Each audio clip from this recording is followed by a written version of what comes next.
Halo, selamat sore. Jadi, kali ini aku mau buat video praktikum server registration yang menggunakan tools Cisco Packet Tracer. Jadi, di sini sudah ada lembar praktikumnya. Kita harus membuat rangkaian seperti ini, IP-nya seperti ini, settingannya ada router, ada server IoT DNS, AP1, AP2, habis itu center office server dan BTS. BTS ini tuh cell tower. Dan juga ini ada untuk em, mengendalikan dari smartphone-nya di IoT control-nya.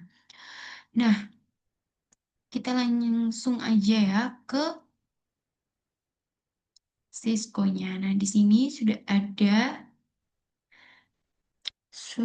kita kasih ini dulu deh biar cakep. Select field. Kita pilih warna biru. Ini untuk kayak news. Wait, kita oke dulu ya. Nah, di sini fill color. Delete-nya. Oh,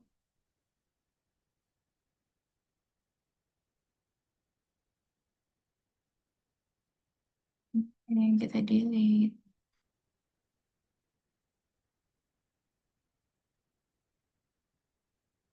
Sebentar.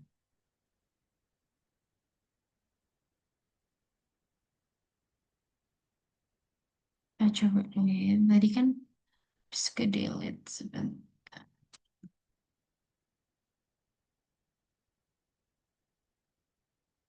Ini sih bisa. Ya. Nah, jadi kita bikin sebuah ini tuh kayak sistemnya tuh sebelah sini tuh rumah. Nah, makanya aku pengen kasih dia ini. Nah, bentar. Kita coba ya. Nah, terus sebelah sini juga. Nah, jadi di sini sudah ada like window. Terus di rumah yang kedua juga ada like window and then smartphone dan ada server.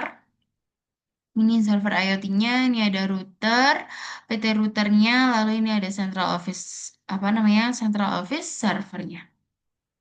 Nah, untuk settingannya ini sebenarnya aku samain semua ya, seperti di lembar praktikumnya yang sudah ada di sini untuk IP-nya. Jadi aku kasih tahu untuk yang di settingan yang di rumah satu, rumah duanya sama soalnya. Di sini aku mau ngejelasin untuk routernya terlebih dahulu ya. Kita buka dulu routernya. Nah, di sini PT routernya untuk apa bagian fisikalnya aku tambahin pakai PT router NM1CFE yang seharusnya defaultnya tuh cuma ada dua karena kita butuh empat karena yang terhubung ke router utamanya ini ada empat yaitu home routernya ada dua, servernya juga ada dua jadi total empat. Aku tambahin dua. Nah, habis itu untuk settingan fast Ethernet ini tuh dari kabelnya. Di sini aku pakai kabel yang apa namanya yang menghubung dari router ke home routernya itu aku pakai kabel copper straight. Lalu untuk yang router ke server itu aku pakai copper cross jadi yang putus-putus. Nah, kita lanjut ke settingan dari fast Ethernet-nya ini untuk kabelnya. Nah, di sini fast Ethernet 0 itu ke arah home router yang pertama atau rumah yang pertama dan fast Ethernet 1 itu ke arah home router yang kedua. Nah, kita bahas ke fast Ethernet 0. Nah, di sini ada IP address yaitu 192.168.2.1. Di router yang utama itu menjadi IP address, nanti di home router di rumah yang pertama itu dia jadi gateway-nya. Nah, udah seperti ini. Begitu pula juga fast Ethernet yang satu, lalu yang dua dan tiga itu yang kehubung sama server. Pokoknya yang jadi IP address yang ada di router utama itu bakal jadi gateway dari untuk home routernya sendiri atau untuk servernya. Nah, untuk settingan dari si home routernya itu sebentar kita buka. Nah, ini IP addressnya ini juga aku setting sama seperti lembar praktikum ini, yaitu AP pertama ya, AP1.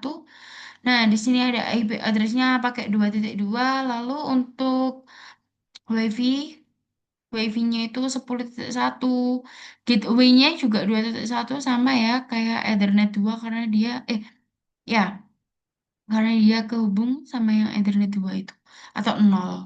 Nah, kita bisa balik dulu sebentar.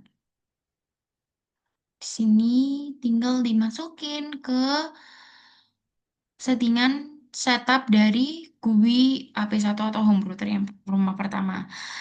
Dan jangan lupa diklik ininya juga ya, diklik save setting. Kalau nggak diklik itu dia nggak bakal ke save, nggak bakal kesimpan perubahannya. Lalu untuk wirelessnya itu aku ubah bagian SSID-nya aja diganti rumah satu karena dia kan ada dia di rumah satu. Nah, untuk yang like window-nya ini itu nanti sebentar kita lanjut ke server terlebih dahulu. Untuk settingan servernya, kita langsung ke config untuk default gateway-nya ya yang ada di router 1.1. And then untuk wireless-nya ini tidak ada yang dirubah ya, karena aku nggak pakai password autentikasinya, aku disable. Jadi bisa langsung nyambung secara otomatis.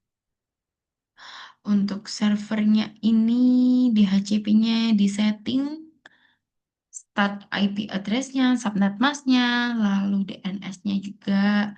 IoTNet biar nanti kita waktu masuk web browser di HP itu bisa kita pakai domain, nggak pakai IP. Lalu untuk IoT ini masuk dari akun. Kita daftar dulu di smartphone juga. Kalau belum punya akun di web browser, kita bikin. Nah, IoT, username-nya IoT, passwordnya IoT, bebas. Mau admin, admin bebas. Kalau aku milih yang gampang aja. Ya, seperti itu. Untuk cara cek IP-nya seperti ini. IP address-nya 1.2, lalu ada default gateway-nya itu yang ada di router. Yaps. Dan DNS servernya itu yang 1.2 juga. Lalu kita masuk ke Central Office. Ini kita buka config. Nah, pada bagian setting, domain name sama providernya kita ubah Telkomsel, lalu pada backbone juga diubah. Jangan lupa di static, lalu IP address-nya 4.2, default gateway-nya 4.1. Karena dia yang terhubung ini ya, yang di router. DNS servernya 1.2. Soal towernya kita nggak ada. Cuma IP address-nya. 16.1.1 itu semua IP ada di lembar praktikum, jadi tinggal masukin aja. Nah, lalu kita masuk ke cell tower ini nggak terlalu banyak ubah bagian config, masuk ke koaksial. Wait, salah. Kita masuk, oh ini, setting providernya kita ubah ke Telkomsel, 3G, 4G-nya tidak ada yang dirubah. And then kita masuk ke smartphone. Nah, jadi kalau semisal sudah gini, kita mau cek dulu ya berasal atau enggak. Kita bisa dari ini ke sini. Nah, dia sukses, berarti dia berhasil. Tuh, ini ke server. Nah, dia sukses juga. Atau dari smartphone ke server.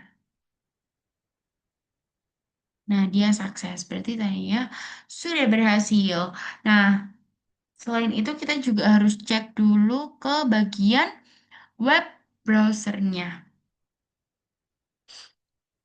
Untuk web browser ini, nah pada bagian ini karena kita udah daftarin domain iot.net-nya di server, jadi kita nggak perlu masukinnya IP, kita masukin aja domainnya iot.serve. Kita go, kita klik. Nah ini kenapa? Salah. bukan IoT.server. IoT.net, maaf ya. Nah, kita go. Nah, sampai muncul seperti ini. Kalau kalian belum buat akun, bisa sign up.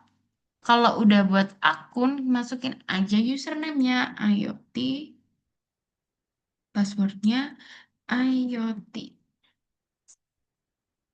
Nah, di sini udah masuk semua ya. Caranya gimana kalau bisa masuk? Caranya yaitu di bagian like, kita settingnya itu, ini aku kasih contoh di rumah satunya ya. Nah, di bagian wireless, wait, sebelum, oh enggak, di bagian setting benar, kita masukin remote server, server addressnya itu iot.net, itu yang domain, udah kita daftarin ke server, username-nya IoT, passwordnya IoT, terus nanti di sini ada connect. Tinggal diklik, nah dia nanti bakal masuk ke smartphone-nya ini.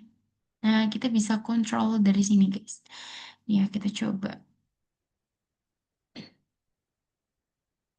On, off. Wait, ini yang, oh ini yang, bukan yang ini seharusnya. Nah, on, off. And then window-nya juga bisa. Nah, seperti itu. Jadi kalau sudah berhasil,